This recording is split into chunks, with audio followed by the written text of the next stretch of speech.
Bonjour, dans cette vidéo concernant les bases toujours du traitement de signal, on va aborder les systèmes discrets, autrement dit les systèmes numériques, avec la description de la chaîne de numérisation des signaux analogiques. On va commencer par définir la chaîne d'acquisition et de numérisation d'un signal analogique. On décrira ensuite les constituants de cette chaîne de numérisation en commençant par l'échantillonnage, y compris le bloqueur d'autres zéros. On abordera ensuite brièvement la notion de transformée de Fourier discrète pour finir avec le codage et la quantification via la conversion analogique numérique. Alors, concernant la numérisation du signal, durant la première vidéo de ce cours, on avait distingué dans la classification morphologique entre un signal analogique qui est un signal d'amplitude et de temps discret et un signal numérique donc qui est un signal à amplitude discrète et temps discret. Donc le signal échantillonné bloqué constitue alors un signal intermédiaire défini par une amplitude continue et un temps discret. Donc pour passer d'un signal analogique à un signal numérique, on doit d'abord échantillonner et bloquer le signal analogique pour après le coder et le quantifier pour avoir le signal numérique. Donc à la différence d'un signal analogique qui est une fonction réelle, c'est le temps, à valeur dans R, le signal numérique quant à lui est une suite de valeurs appartenant à un ensemble fini, c'est-à-dire des valeurs x1, x2, x3, donc, et ne varie qu'à certains instants, discret là aussi t1, t2. Donc le nombre de valeurs possibles prises pour un signal est généralement puissance de 2. C'est en relation avec le binaire tout simplement. Donc par exemple, si on prévoit un codage sur 3 bits, on aura 8 valeurs numériques possibles, c'est-à-dire de la puissance 3. Donc l'intérêt de la numérisation d'un signal analogique est résumé par les 3 points suivants.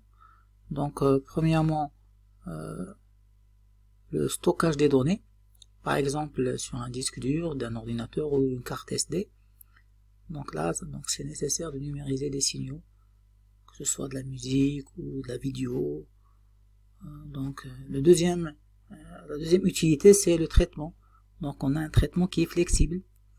Donc il est infiniment plus facile et plus simple d'effectuer des opérations sur un signal numérique à l'aide d'un programme informatique plutôt que sur un signal analogique avec des circuits électroniques. Donc, par exemple, un filtre numérique, c'est facile à paramétrer. C'est plus facile à paramétrer qu'un filtre analogique réalisé par des composants et dont on ne pourra pas contrôler facilement ou varier la fréquence de coupure par exemple. Et le dernier point, c'est la transmission.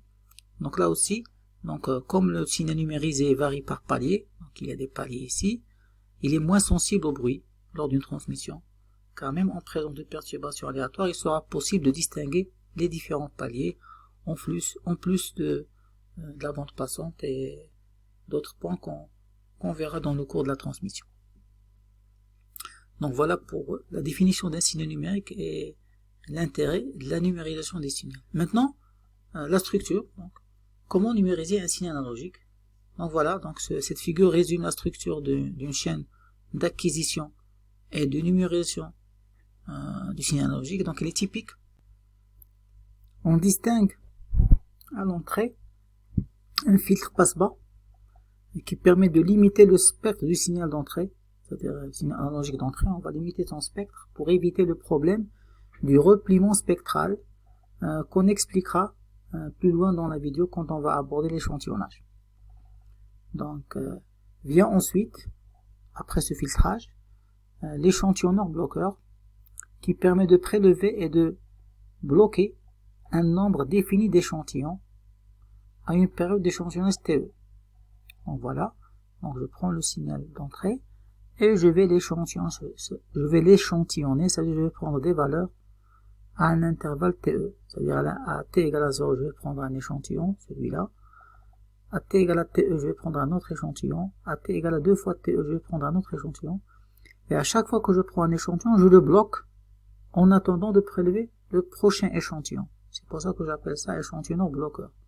Alors pourquoi ça? Donc cela est dû au fait que chaque échantillon que je vais prélever a besoin d'un certain temps pour être converti par le convertisseur analogique numérique qui viendra après. Donc ce convertisseur aura besoin d'un temps de conversion. Pourquoi? Pour pouvoir coder en numérique l'échantillon que je lui envoie. Et pendant ce temps, la valeur de l'échantillon doit rester inchangée. D'où la nécessité du bloqueur. Donc je prends l'échantillon, par exemple ici à l'instant T, je prends un échantillon et je le bloque pendant toute la durée TE pour donner le temps au convertisseur analogique numérique de me fournir la valeur numérique correspondante. Et ainsi de suite. Donc ça veut dire que il faut que TE soit supérieur au temps de conversion pour respecter cette contrainte. Donc voilà. Donc le convertisseur analogique numérique, qu'est-ce qu'il va fournir à sa sortie? Un nombre discret de valeurs numériques qui seront stockées dans un tableau Xn. Chaque valeur correspondra à l'échantillon qui a été prélevé. Après, le calculateur fera le traitement donc effectuera le traitement souhaité sur cette séquence de nombres à l'entrée. Par exemple, ici, le traitement qui a été effectué, c'est une atténuation. C'est-à-dire, on a pris chaque élément du tableau Xn et on a multiplié par un coefficient K inférieur à 1. Et on a calculé les coefficients Yn. Je m'excuse, les valeurs Yn à la sortie. Ça veut dire, tout simplement, on a mis Yn égale à K fois Xn avec une boucle for. Et on a calculé la séquence de sortie Yn. Après, donc pour restituer cette séquence de sortie sous forme analogique, on va attaquer un convertisseur numérique cette fois analogique qui va nous convertir chaque valeur Yn numérique en une valeur analogique. Là aussi, ça va générer un signal en palier, vu que les valeurs sont discrètes. Et pour le lisser, retrouver un signal Y de T qui est analogique continu. Donc là, on va utiliser un filtre de lissage pour récupérer mon signal Y de T traité. Donc voilà la structure typique d'une chaîne d'acquisition et de numérisation. Alors nous, on va commencer par la partie échantillonnage. Donc le premier bloc qu'on va décrire est celui de l'échantillonnage. Alors, l'échantillonnage d'un signal, donc analogique, revient à prélever sa valeur à certains instants Tn, séparés par un intervalle de temps appelé période Te. Donc, on distingue la période Te d'échantillonnage et donc la fréquence d'échantillonnage, c'est-à-dire les intervalles au bout duquel je vais prélever les échantillons. Il y a aussi une grandeur qui est importante, c'est la durée totale d'acquisition, parce qu'un signal ne va pas être échantillonné de 0 jusqu'à l'infini. Donc on va choisir une durée TA pendant laquelle je vais prélever ces échantillons. Et bien sûr, ces deux grandeurs vont me donner ce qu'on appelle le nombre total d'échantillons. Ça sera égal à TA sur TE. C'est le nombre d'échantillons que je peux prélever. Donc la figure suivante montre différents échantillonnages d'un même signal sinusoïdal de fréquence F0 égale à 10 kHz. Donc ça, c'est le signe qui est en bleu. Alors, le premier cas, c'est une fréquence d'échantillonnage à 14,5 kHz. Donc ça, elle est représentée par les points en rouge. Ce sont des échantillons qui ont été prélevés à cette fréquence. Le même signal va être échantillonné à une fréquence de 52,5 kHz. Donc, ça donnera comme résultat les points en rouge des échantillons qui ont été prélevés. Et là, on voit bien que si je restitue le signal uniquement avec les échantillons du premier cas, je ne vais pas retrouver mon signal d'origine. Je serai très très loin de mon signal d'origine. Par contre, dans le deuxième cas, avec une fréquence d'échantillonnage beaucoup plus élevée, donc j'arrive en regroupant les échantillons que j'ai pris, j'arrive à reconstituer plus ou moins mon signal d'origine. Donc on voit bien que pour pouvoir reconstituer le signal analogique d'origine, il faut une fréquence d'échantillonnage suffisamment élevée. Et c'est le but de la suite du cours, c'est avoir les connaissances nécessaires pour bien choisir cette fréquence d'échantillonnage. Donc commençons par l'analyse temporelle du processus d'échantillonnage. Donc le signal x de t, donc le signal d'entrée x de t, dont l'amplitude varie d'une façon continue dans le temps, est appliqué à un échantillonneur pour être transformé en une suite de valeurs régulièrement espacées, comme c'est le cas ici. On parle alors de période d'échantillonnage, donc c'est l'instant qui sépare deux échantillons consécutifs. Alors on peut considérer cet échantillonnage, ce processus-là, on peut le considérer comme mathématiquement comme étant la multiplication du signal analogique x de t à l'entrée par une suite d'impulsions de Dirac, donc de période TE, donc on appelle peine de Dirac, on a déjà vu dans la dernière vidéo. Donc ça veut dire, c'est quoi échantillonner temporellement un signal? C'est prendre le signal d'origine, le multiplier par un peine de Dirac, et on retrouve notre signal échantillonné. Donc ça veut dire à chaque donc le peine de Dirac bien sûr il est périodique de période TE. À chaque fois qu'il y a une impulsion de Dirac, on va prélever l'échantillon. Donc à chaque fois qu'il y a l'impulsion de Dirac, on va prélever l'échantillon par multiplication. Donc le signal échantillon xe de t ou x étoile de t peut être représenté par l'expression suivante, c'est x de t fois un peine de Dirac. Et on sait qu'un peine de Dirac peut être représenté, donc de période TE bien sûr, il peut être représenté par une somme d'impulsions de Dirac, t moins n fois TE, c'est-à-dire espacé de TE. Donc voilà l'expression temporelle d'un signal échantillon. C'est la multiplication du signal x de t d'origine fois un peine de Dirac, qui est la somme de plusieurs impulsions de Dirac, espacées de TE. C'est un signal périodique. Donc l'objectif de la suite du cours donc, est de mettre en place les outils mathématiques permettant de modéliser l'acquisition des signaux analogiques, le but étant de comprendre dans un premier lieu le choix de la période TE, cette période d'échantillonnage, en gardant à l'esprit le fait que l'acquisition numérique ne doit pas détériorer le signal analogique utile à l'entrée. Donc, et ce signal utile, ça peut être généralement soit la voix qui représente des signaux compris dans la plage de fréquence de 0 à 20 kHz. Donc on va voir que la fréquence maximale est très importante pour la suite. Ou la vidéo par exemple, qui est caractérisée par une fréquence maximale de 6 MHz. Tous les signaux vidéo sont situés dans cette bande de fréquence, de 0 à 6 MHz. Donc la première chose,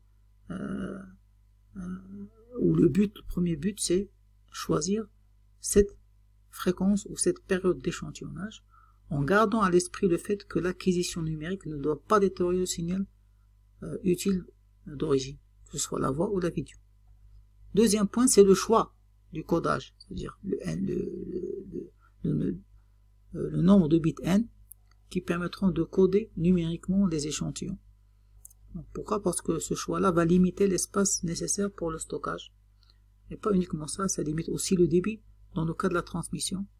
Donc en cas général, donc avec une règle de 3, on démontre qu'avec une fréquence d'échantillonnage donnée et un nombre de bits n donné pour le codage, on obtient un débit de n fois FE bits par seconde. Donc voilà donc la finalité de ce cours. Maintenant, pour pouvoir faire ça, on est obligé de passer à l'analyse fréquentielle du processus d'échantillonnage, parce que l'analyse temporelle ne permet pas d'avoir des conclusions ou voilà, des conclusions pour choisir le bon codage et la bonne fréquence d'échantillonnage. Donc pour cela, on passe à l'analyse fréquentielle. Alors, nous venons de voir que le signal échantillonné dans le domaine temporel, c'est la multiplication de signal d'origine par un peine de Dirac. Or, on sait que pour passer à la transformée de Fourier, le produit dans le domaine temporel sera, il va correspondre dans le domaine fréquentiel à une convolution fréquentielle, un produit de convolution entre le spectre du signal d'origine et le spectre du peint de Dirac. Donc pour pouvoir résoudre cette équation, donc on doit savoir ou déterminer la transformation d'un peint de Dirac, chose qu'on a faite dans la partie formulation de Poisson. Donc dans la vidéo, ça veut dire la dernière vidéo concernant le traitement de signal, c'est-à-dire l'analyse des systèmes. Dans cette vidéo, dans la partie formulation de Poisson, on a démontré que un spectre, le spectre d'un peint de Dirac temporel de période TE est un peint de Dirac fréquentiel de période FE cette fois et d'amplitude 1 sur TE. Donc cette démonstration, vous la verrez, et si vous voulez la consulter, c'est la dernière vidéo concernant l'analyse des systèmes. Dans la partie, donc le sommaire, vous n'avez qu'à voir la partie formulation de Poisson. Au début de cette partie, il y a cette démonstration. Donc, un peint de Dirac temporel de période TE, sa transformation de Fourier, c'est un peint de Dirac là aussi, périodique, mais de période FE et donc plus de 1 sur TE. Donc, connaissant ça, donc, on peut revenir à la formule de base, c'est-à-dire x étoile de f, c'est le produit de convolution du signal analogique d'origine avec la peint de Dirac. Donc, on fera la convolution avec peint de Dirac fréquentiel de période FE et de plus 1 sur TE. Donc, on retrouve ici la convolution avec un peint de Dirac, donc avec propriété de linéarité, d'associativité, de distributivité. Donc, un produit de convolution avec une somme, c'est la somme des produits de convolution. Donc, et on retrouve un produit de convolution d'un signal avec une impulsion de Dirac f moins NFE, ce qui correspond, on a vu, à un décalage fréquentiel. Donc, ça c'est la propriété, les propriétés du produit de convolution de la vidéo précédente. Donc, ça veut dire, si on veut un décalage fréquentiel temporel d'un signal, on n'a qu'à le convoluer avec un peint de Dirac qui est décalé ici. Donc, la propriété c'est la suivante. Donc, si on a x de f convolué avec Dirac de f moins f0, ça revient à avoir x de f moins f0, ça veut dire on prend le spectre x de f et on va le décaler de f0. Alors si on applique ça, donc ça veut dire le x de f Dirac convolué avec Dirac de f moins nfe, on obtient x étoile de f, ça veut dire la représentation spectrale ou la transformation de Fourier du signal échantillonné, c'est la somme des signaux d'origine x, f, mais qui seront décalés avec une période de f. Donc on retrouve le x de f, puis x de f décalé de fe, puis x de f décalé de fe, ainsi de suite. Donc voilà. Donc comme la convolution nous a donné le spectre du signal échantillonné, c'est la somme des spectres x d'origine décalée. Donc voilà ce qu'on obtient. Donc voilà, ça c'est l'échantillonnage dans le domaine temporel. Ça c'est x de f, le spectre de mon signal d'origine.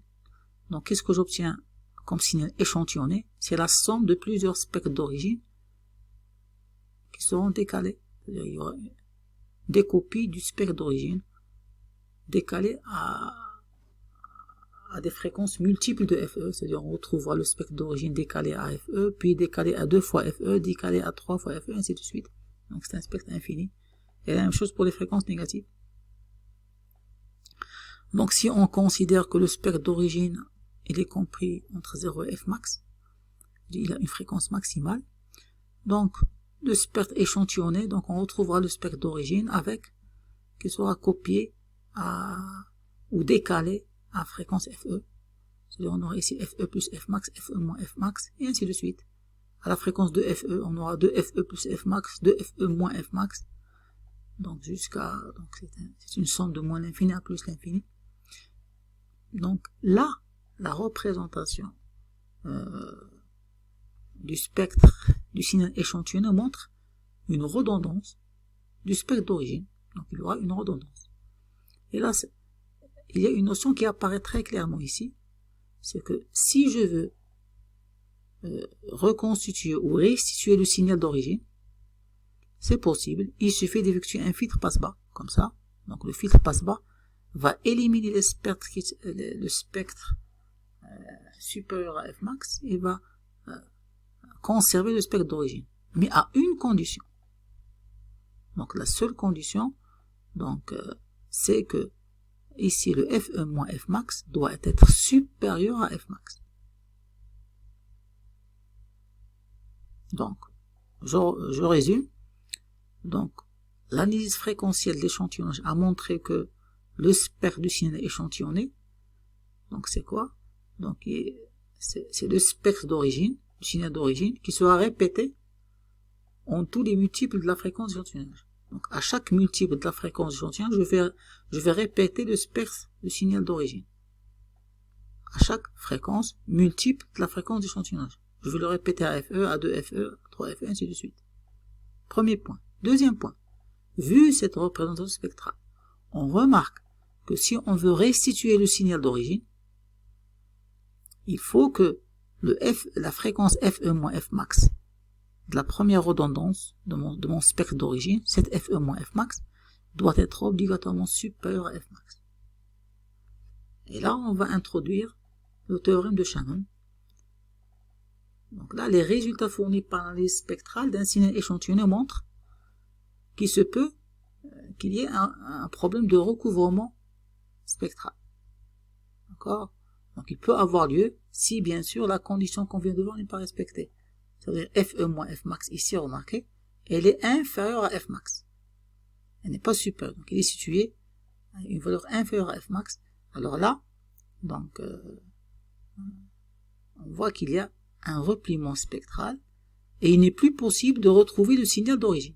Le signal d'origine avec les pointillés ici, il y a, ça c'est mon signal d'origine, je ne peux plus le restituer. Donc, dans ce cas, on peut dire que l'opération d'échantillonnage va modifier les caractéristiques du signal d'entrée. C'est ce qu'on ne veut pas.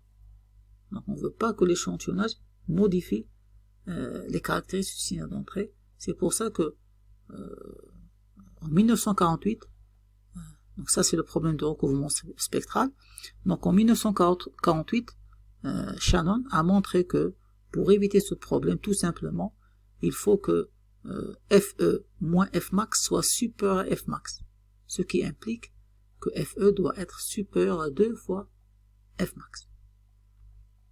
Donc, bien sûr, Fmax, elle représente la plus grande des fréquences contenues dans le signal d'origine analogique, x de t. Donc ça, c'est la première formule très importante de ce cours, c'est la condition de Shannon. C'est-à-dire, pour effectuer un échantillonnage qui ne modifie pas les caractéristiques d'origine du signal x de t, et en même temps qui permet de restituer le signal x de t d'origine, donc il faut que Fe soit supérieur à 2 fois Fmax. Donc, qu'est-ce que ça implique? Donc, dans la pratique, cette règle de Shannon a donné les choix suivants.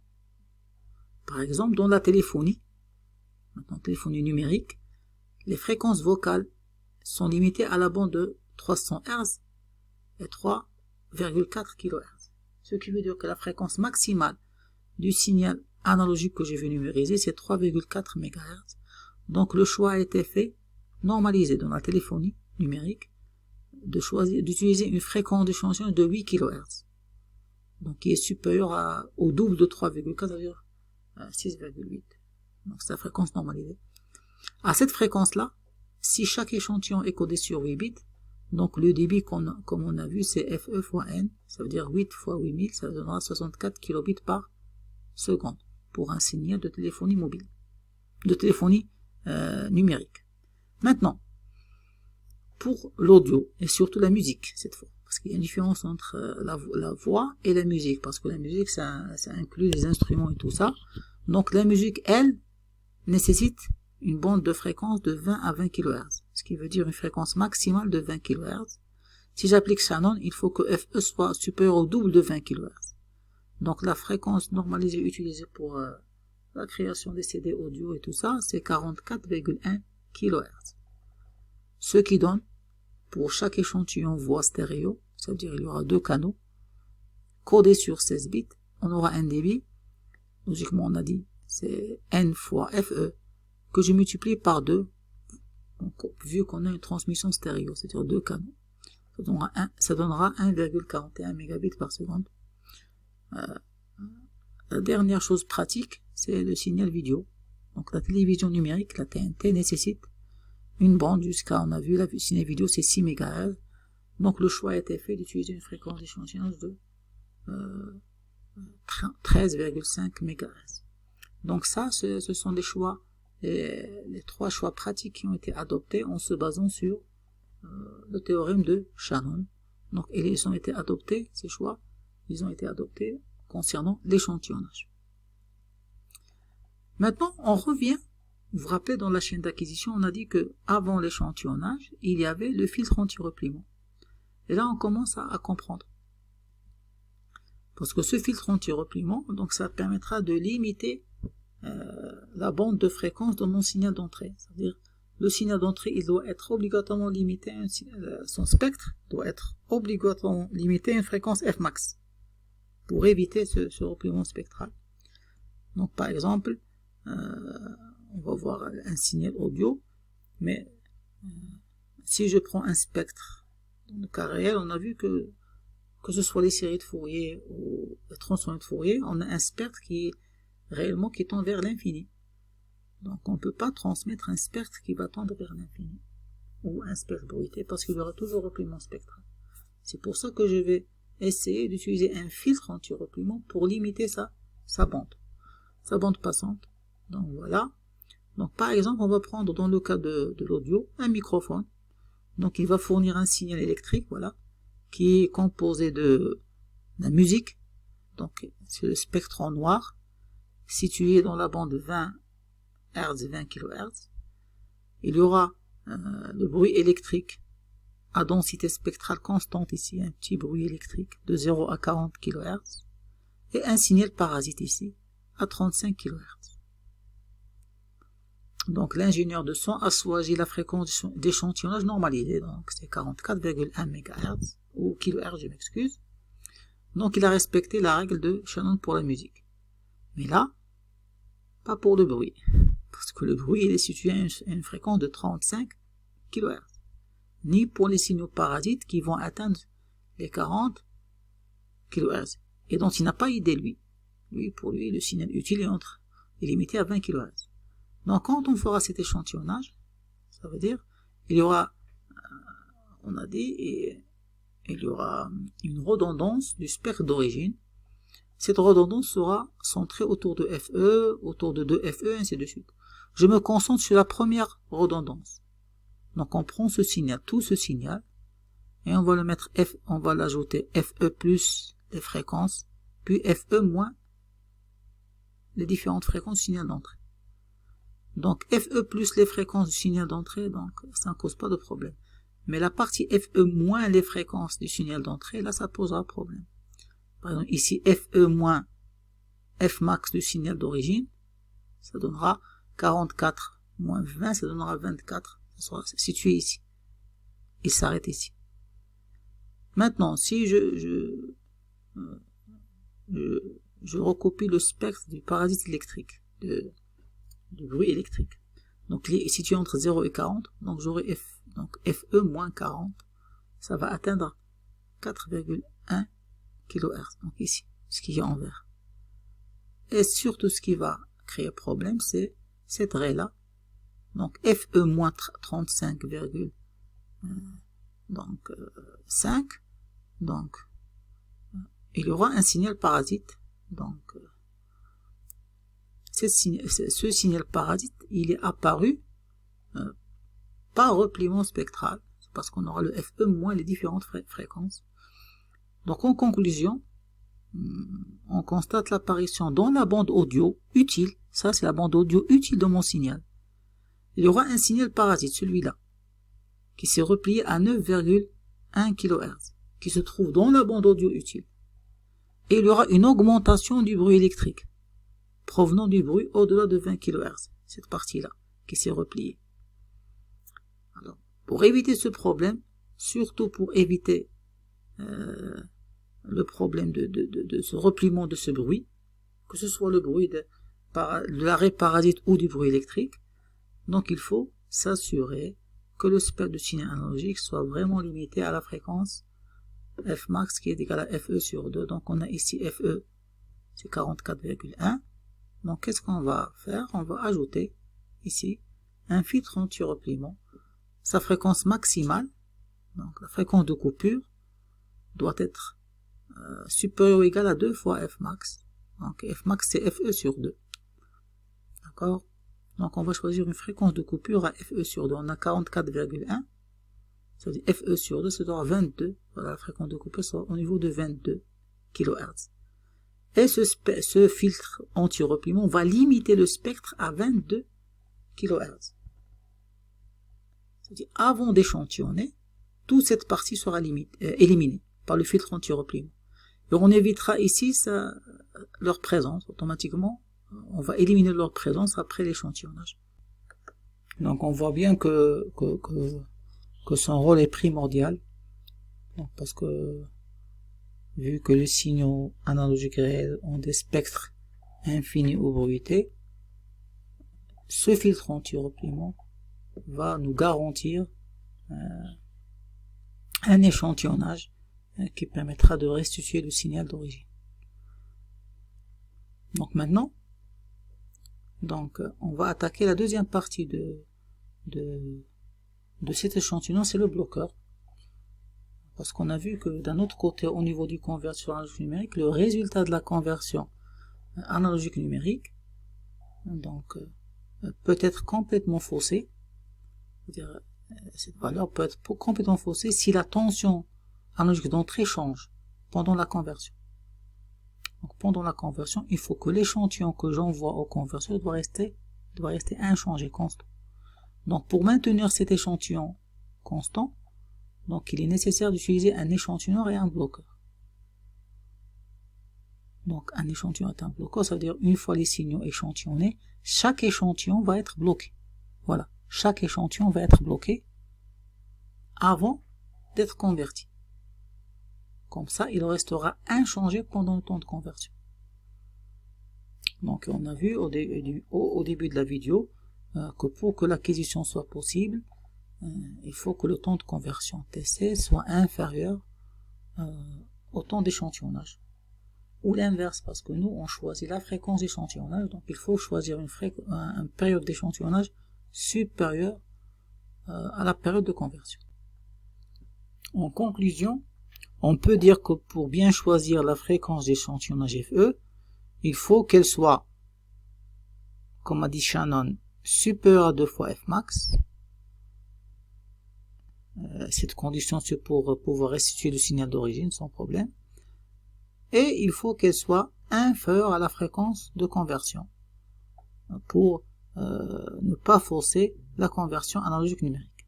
Donc ça, c'est la conclusion de cette étude. Maintenant, on va se concentrer sur le bloqueur. Et on va voir, dans la pratique, on va voir un bloqueur d'ordre 0, donc qui va mémoriser, grâce à un condensateur, le signal échantillonné en 2 prélèvements, comme le montre la figure suivante. Ça veut dire, à chaque période d'échantillonnage, donc il y a une impulsion qui est appliquée sur le commutateur. Donc l'échantillon va passer à travers ce montage suiveur, et le condensateur va se charger, à la valeur de l'échantillon. Donc ça, c'est à la présence de l'impulsion d'échantillon. Au moment de l'échantillonnage, une impulsion va permettre de fermer cet interrupteur. Après, l'interrupteur s'ouvre en attendant la deuxième impulsion d'échantillonnage qui viendra après TE. Et quand l'interrupteur s'ouvre, le condensateur ne pourra plus se décharger. Pourquoi? Parce comme étage de sortie, il y a un autre montage suiveur qui permet d'assurer l'adaptation d'impédance. Donc on a ici le courant I+ nul, l'interrupteur ouvert, donc il y a mémorisation de l'échantillon pendant TE. Donc il sera bloqué. Donc après TE, il y a une nouvelle impulsion qui est appliquée ici, donc ça permet de fermer l'interrupteur. Le condensateur se recharge avec le nouveau échantillon et l'interrupteur s'ouvre pour mémoriser ce nouveau échantillon. Donc le bloqueur transforme alors, si on veut dire mathématiquement, il transforme l'échantillon au départ qui est matérialisé par une impulsion de Dirac, c'est-à-dire l'échantillon, donc une impulsion de Dirac, et on sait que la transformée de Fourier de l'impulsion de Dirac il est égale à 1, il va la transformer en une impulsion unitaire, ça veut dire une fonction porte, c'est-à-dire cet échantillon va rester bloqué pendant TE. Donc on va considérer que l'échantillon est d'amplitude 1. Donc il va rester bloqué. Donc voilà le bloqueur du point de vue temporel. Un échantillon représenté par une Dirac va devenir sous forme d'une fonction porte décalée de TE sur 2 ici. Il va être bloqué. Donc du point de vue transformé de Fourier, donc on aura y de j oméga égale à h de j oméga fois x étoile de j oméga, c'est-à-dire la transformée de Fourier du signe échantillonné. Donc, or, puisque le x à l'entrée ici est une impulsion Dirac, donc c'est x de t, c'est pas x étoile de t, c'est-à-dire x étoile, donc x étoile de t, l'échantillon, m'excuse. L'échantillon x étoile de t, c'est Dirac de t, ça veut dire que sa transformée de Fourier est égale à 1. Donc ici, le y de j oméga sera égal à h de j oméga. Donc c'est la fonction de transfert h de j oméga, c'est la réponse impulsionnelle, c'est ce qu'on avait dit, c'est la réponse impulsionnelle du système, c'est y de j oméga. Et le y de j oméga, c'est la transformée de Fourier d'une fonction porte d'amplitude 1 de largeur TE, et elle est décalée de TE sur 2. C'est une fonction porte centrée sur TE sur 2. Et on a vu que la transformée de Fourier d'une fonction porte, c'est A θ sinus cardinal puis F θ. Le A c'est l'amplitude, c'est 1, θ c'est TE, sinus cardinal puis F θ c'est TE. Et qu'est-ce que j'ajoute? Une exponentielle. Pourquoi une exponentielle? Parce que cette fonction porte, elle est décalée vers la droite. Elle sera décalée de moins TE sur 2. Donc, c'est-à-dire moins J2 pi F fois le décalage TE sur 2. Le 2 se simplifie avec le 2, on aura cette formule. Ça veut dire la fonction de transfert H de J oméga qu'on a retrouvée à l'aide de la réponse impulsionnelle. Son module, c'est ça. Parce que le module, c'est le module de ça fois le module de ça. Et le module de exponentielle J alpha, c'est 1. Donc son module, ça sera un sinus cardinal. C'est TE, sinus cardinal, puis F, TE. Ça, c'est le module de la fonction de transfert d'un bloqueur d'ordre 0. Sa phase, c'est exponentielle J alpha. Donc sa phase, c'est moins pi F, TE. Moins pi F, TE, c'est une droite. Moins pi F, TE.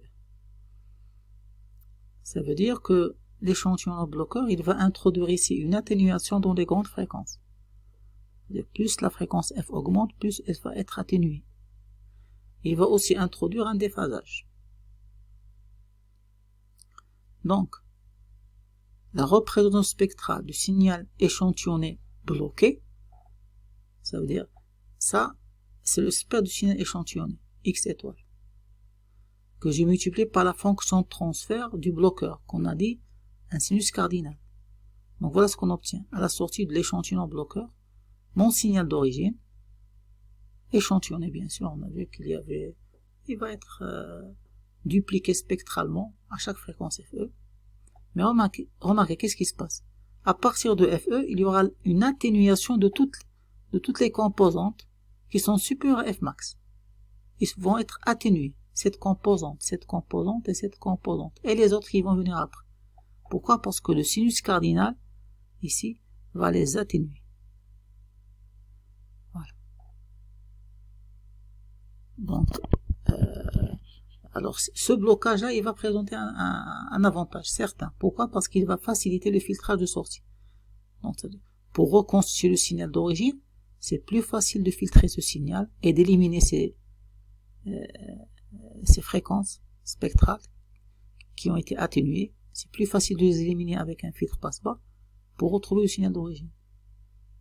C'est plus facile que de le faire avec un signal échantillon. Donc le signal échantillon bloqué facile ce filtrage pour la reconstitution. Mais l'inconvénient, c'est cette atténuation. Et n'oublions pas qu'il y avait un retard au niveau de la fréquence. Donc le retard pi FTE sur les composantes de plus haute fréquence va entraîner l'apparition d'une distorsion d'amplitude et une distorsion de phase. Donc voilà, donc on a fini avec la partie échantillonneur bloqueur. Donc avant d'attaquer le bloc suivant, donc jusqu'à présent on a fait le filtre auto-repliement, son rôle pour avoir un bon échantillonnage, puis l'échantillonneur bloqueur. Logiquement l'étape suivante c'est le convertisseur analogique numérique. Mais avant ça on va décrire brièvement, on va aborder brièvement la notion de transformation de Fourier discrète. Donc c'est le principe utilisé dans les outils mathématiques comme MATLAB pour retrouver la transformation de Fourier. Donc on commencera par la définition de la résolution spectrale. On rappelle que pour un signal échantillonné, donc on considère la fréquence, les paramètres suivants, à savoir la fréquence d'échantillonnage, la durée totale d'échantillonnage qu'on appelle aussi fenêtre de calcul, c'est-à-dire on va échantillonner le signal pendant cette durée, c'est TA, c'est pas NA, c'est TA, et le nombre total d'échantillons qui est égal à NE, c'est TA sur T. Donc les spectres sont souvent calculés donc à partir d'une portion seulement du signal numérisé. On l'a vu. Donc pourquoi? Parce que on va pas échantillonner tout le signal, donc on va pas numériser tout le signal. On va échantillonner uniquement pendant la durée d'acquisition, c'est-à-dire pendant TA. Et cette TA représente la fenêtre de calcul. Et après, les résultats qui suivent sont alors identiques, surtout si le signal est périodique. Donc j'échantillonne pendant une période, et après je saurai que la suite des échantillons seront dupliqués. Donc ça c'est la première remarque. La deuxième remarque, c'est que quand on a recherché le spectre du signal échantillonné, on a vu que il y a une redondance, c'est-à-dire il y a des répliques du spectre analogique d'origine qui sont réparties périodiquement avec une période de FE. Donc il y a une redondance de l'information. Donc ça veut dire quand je demande à un PC de calculer la transformation de Fourier d'un signal via MATLAB par exemple, donc le spectre calcul numérique ne contiendra que les NE fréquences comprises entre 0 et FE. C'est-à-dire je vais uniquement échantillonner cette partie uniquement. C'est elle qui sera calculée par le spectre, vu que le reste sera dupliqué. Et on voit bien que cette partie, regardez bien cette partie, elle est, ça veut dire, c'est un miroir. Si on utilise FE sur 2, donc on obtient un miroir. Les raies qu'on retrouve avant FE sur 2 se répètent après FE sur 2. Donc il y a un miroir, donc c'est réfléchi au niveau de FE sur 2. C'est comme un signal réfléchi au niveau de FE sur 2. Donc, conclusion, le spectre calculé numériquement ne contiendra que NE fréquences comprises entre 0 et FE. Le reste du spectre sera déduit automatiquement. Donc voilà la première remarque. Donc, maintenant la résolution. C'est quoi la résolution spectrale? Donc on doit rechercher ici la plus petite fréquence qu'on va retrouver ici dans le spectre.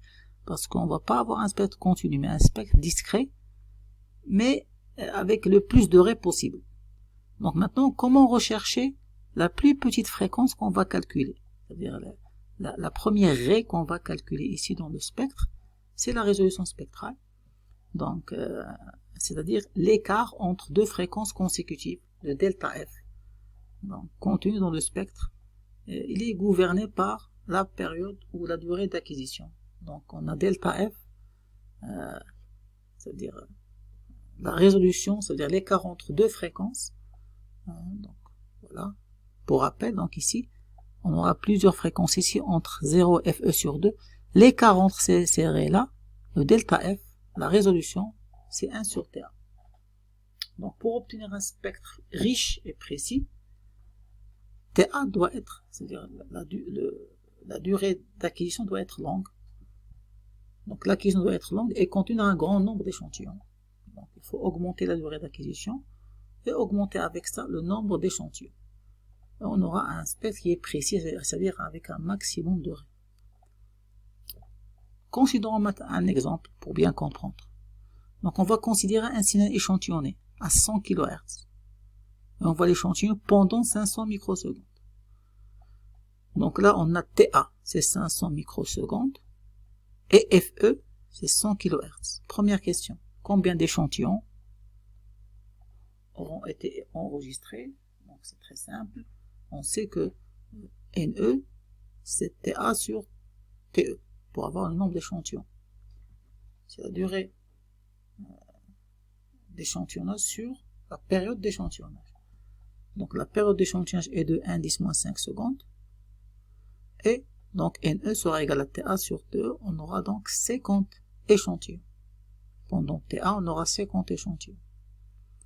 Donc maintenant, quelles sont alors les fréquences présentes dans le spectre du signal échantillonné? Donc on a vu que pour avoir ces fréquences, si on a NE échantillon, on aura NE ray spectrale. Maintenant, les fréquences. Donc la résolution spectrale, on va la calculer. Delta F, c'est 1 sur TA. TA, c'est 500 microsecondes. Donc on se retrouve avec 2 kHz. Ça veut dire le delta F, la résolution, c'est 2 kHz. Et c'est en même temps la première fréquence qu'on va retrouver dans le spectre. Donc conclusion, on aura 50 fréquences. Pourquoi 50 fréquences? Parce qu'on a 50 échantillons. Et la première fréquence, c'est 2 kHz, delta F.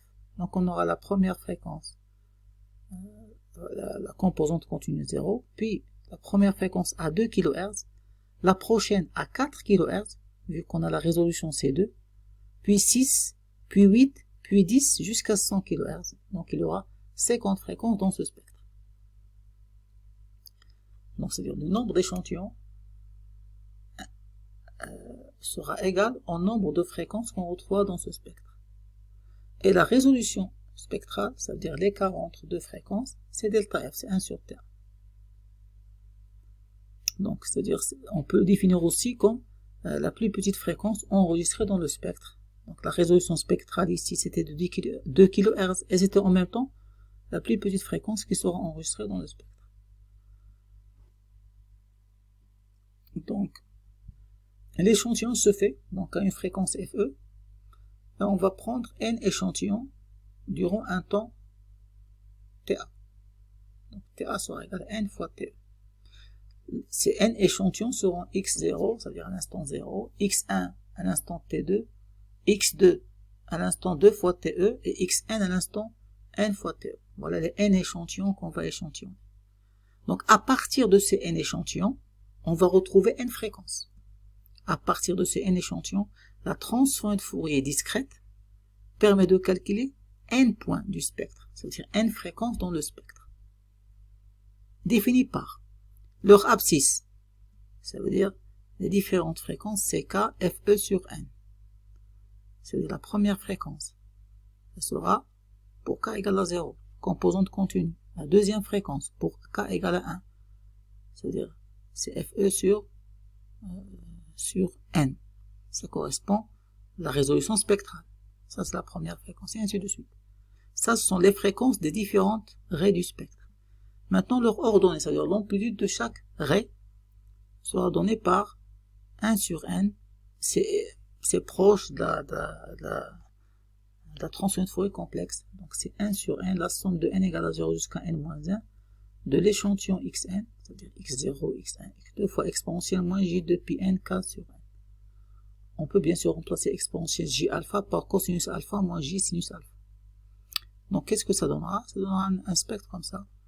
Donc un spectre à l'instant 0, le suivant à l'instant FE sur n, FE sur 2n, ça sera FE sur 2.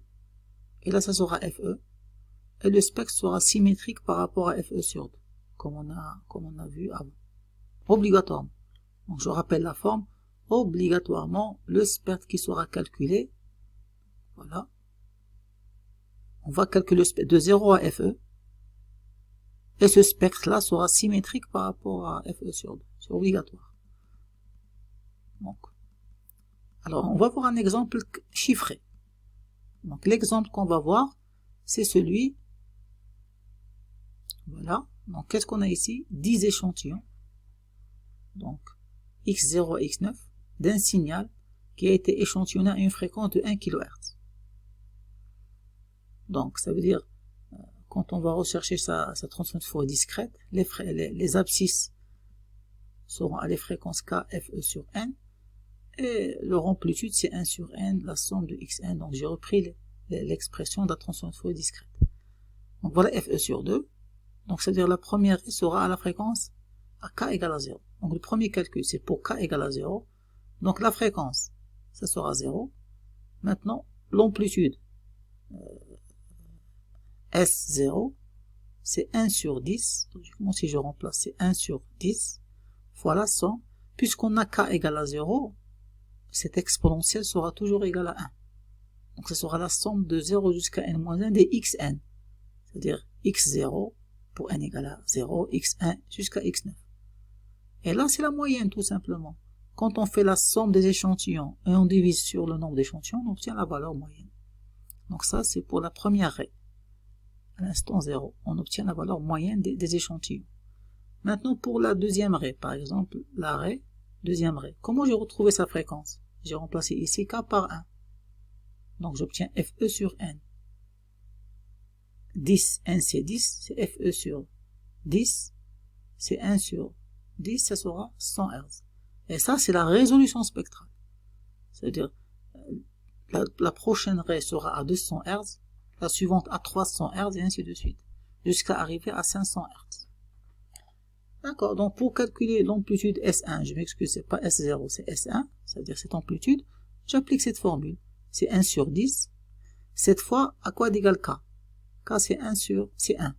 Donc j'aurai ici 1 sur 10. Et après, je remplace ici n par 0, plus je remplace n par 1, plus jusqu'à remplacer n par 9. On aura toujours ici, c'est pas c'est 10, c'est 9. D'accord? Ça veut dire ici combien on a fait de multiplications? On a fait 10 multiplications et 10 sommes pour calculer chaque échantillon. Maintenant, pour le K égale à 9, c'est la même chose. Donc, 1 sur 10, cette fois K égale à 9. 9, 9. Et à chaque fois, je remplace n par 0, par 1 jusqu'à 9. C'est-à-dire pour le calcul de chaque échantillon, chaque spectre, chaque fréquence spectrale, je vais faire 10 sommes et 10 multiplications. C'est-à-dire sans opération. Donc, en conclusion, le signal échantillonné, on obtient un spectre forcément symétrique par rapport à FE sur 2. C'est-à-dire ici, le S6 sera le S4, le S7, le S3, ainsi de suite, du point de vue amplitude. Deuxième point, le calcul de chaque point nécessite 10 multiplications et 10 additions comme on a vu. Donc, ça veut dire le calcul de la transformée de Fourier discrète sur 10 échantillons nécessite 100 opérations. Et là, on arrive à la conclusion que le nombre de calculs et donc la durée de traitement mathématique augmente très vite avec le nombre n d'échantillons. C'est pour ça qu'un calculateur ne peut pas se permettre de calculer la transformée de Fourier tout simple, mais il fait ce qu'on appelle la transformée de Fourier rapide, à savoir la transformée de Fourier discrète, dont on a essayé d'expliquer ici le principe. Maintenant, on revient pour terminer notre chaîne d'acquisition et de numérisation. Donc, on va finir par l'explication du principe de quantification et de codage qui sont réalisés au niveau du convertisseur analogique numérique de la chaîne de numérisation. Donc, voilà, donc le principe, il est tout simple. Donc, un convertisseur analogique numérique, CAN ou ADC, Analogic Digital Converter en anglais, est chargé de transformer une grandeur analogique à l'entrée en un nombre n qui est proportionnel à cette valeur analogique. Donc ici, n, qu'est-ce qu'il représente? Il représente la valeur décimale du mot binaire à la sortie, un mot binaire de n bits. Donc c'est pour ça qu'il est représenté comme ça. Donc, par exemple, pour n égale à 4, on aura la valeur décimale correspondant aux 4 bits, c'est B3 fois 2 à la puissance 3 plus B2 fois 2 à la puissance 2, ainsi de suite. C'est cette somme. B3 c'est le bit du poids fort, le MSB, et B0 c'est le bit du poids faible. Ce calcul, on le fait d'habitude mentalement. Par exemple, quand on vous donne 1, 0, 1, 1 en binaire, ça c'est 11. Comment on sait que c'est 11? On a multiplié le bit poids fort par 8, ça par 4, ça par 2 et ça par 1. Donc ça revient à faire cette opération. Donc voilà, donc ça c'est le conversion analogique numérique. Analogique numérique, il fournit un mot binaire de n bits correspondant à une valeur analogique. Le n représente la valeur décimale de ce mot binaire. Alors cette numérisation, logiquement, elle passe par deux phases. Donc la première phase, on l'a vu. On doit d'abord échantillonner et bloquer le signal analogique. Donc on doit prélever une valeur à un instant T et la conserver constante pendant toute la durée de la conversion. Ça, c'est obligatoire. On l'a vu, c'est l'échantillonneur bloqueur. Maintenant, associé à cette valeur analogique, une valeur entière codée en binaire, c'est la quantification. Donc c'est ça la quantification, c'est associer à chaque valeur analogique une valeur binaire correspondante.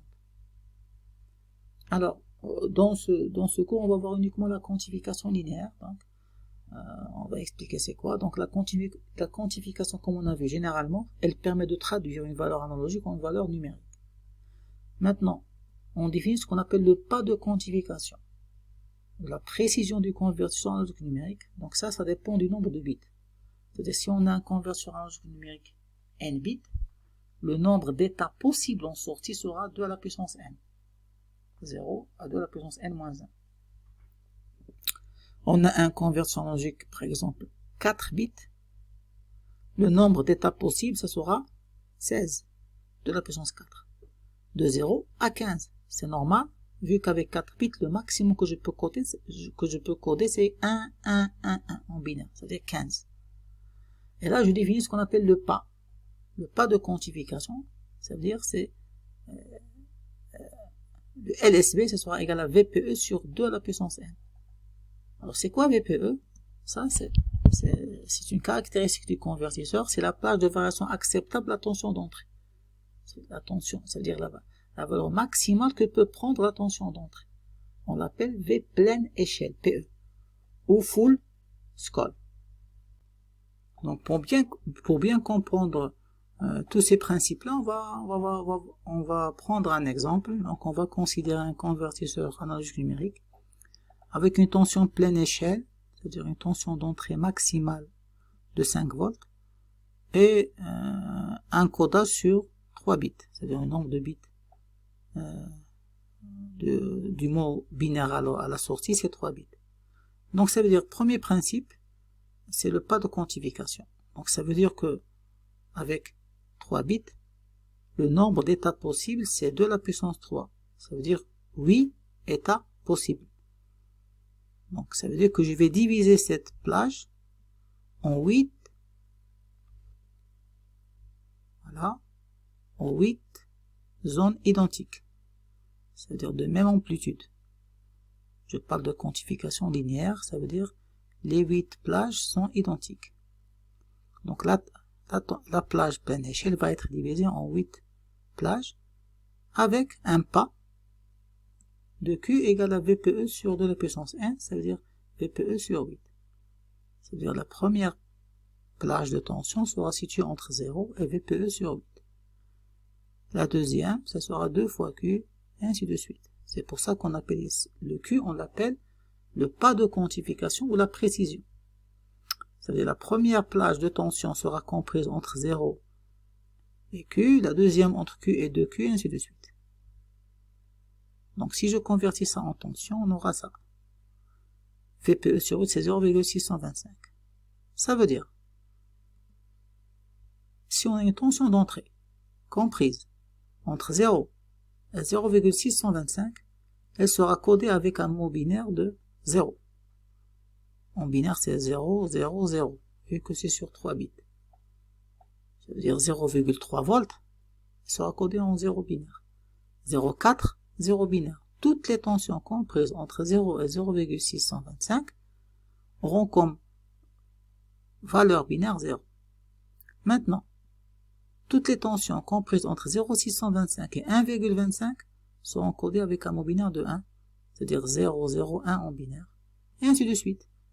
Toutes les tensions entre 1,25 et 1,875 par 2, et ainsi de suite.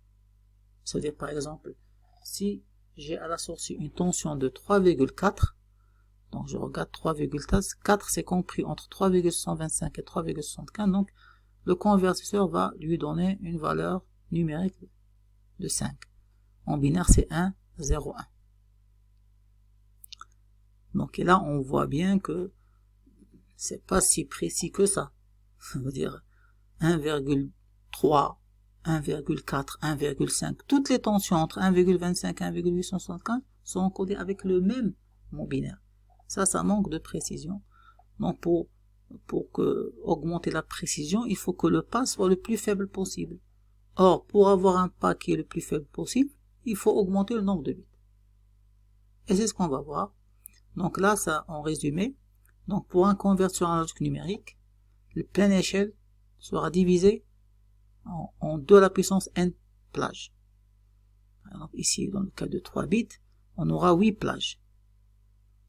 VS1, VS2, VS1, c'est Q. VS2, c'est 2 fois Q. VS3, c'est 3 fois Q, ainsi de suite. D'accord? Et ce sont des plages de tension d'égale dimension. C'est ce qu'on appelle quantification linéaire. C'est-à-dire les plages, leurs dimensions sont égales. Maintenant, la dimension ou l'amplitude de chaque plage s'appelle, comme on a dit, le quantum ou le pas ou la résolution d'un convertisseur. Donc c'est aussi le LSB, c'est VPE sur 2 à la puissance n. Donc par exemple, toutes les tensions comprises entre 0 et Q, c'est-à-dire VS1, seront codées par 0, 0, 0. Toutes les tensions, comme on a vu, comprises entre VS1 et VS2 seront codées par 0, 0, 1, et ainsi de suite. Alors, on a vu, d'après ce tableau, que plus le nombre de bits augmente, on a fait les calculs pour 5 volts, plus la résolution, c'est-à-dire le pas, va diminuer. Pour 8 bits, c'est 19,5 millivolts, c'est-à-dire ça n'a rien à voir avec les 0,625 pour 3 bits. Pour 10, c'est 4,8 millivolts. Par exemple, les cartes Arduino sont équipées de convertisseurs analogiques numériques de 10 bits. C'est-à-dire ils auront une résolution de 4,8 millivolts.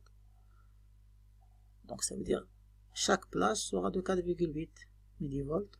Et pour 12 bits, la résolution encore elle va diminuer et la précision va augmenter. Donc le nombre de bits augmente, ça veut dire le quantum ou la résolution diminue et la précision va augmenter. Donc voilà, c'est fini pour cette vidéo concernant la numérisation des signaux analogiques. La prochaine vidéo portera sur cette fois le traitement de ces signaux numériques. Et on va aborder trois notions. La première, ça concerne la transformation en Z.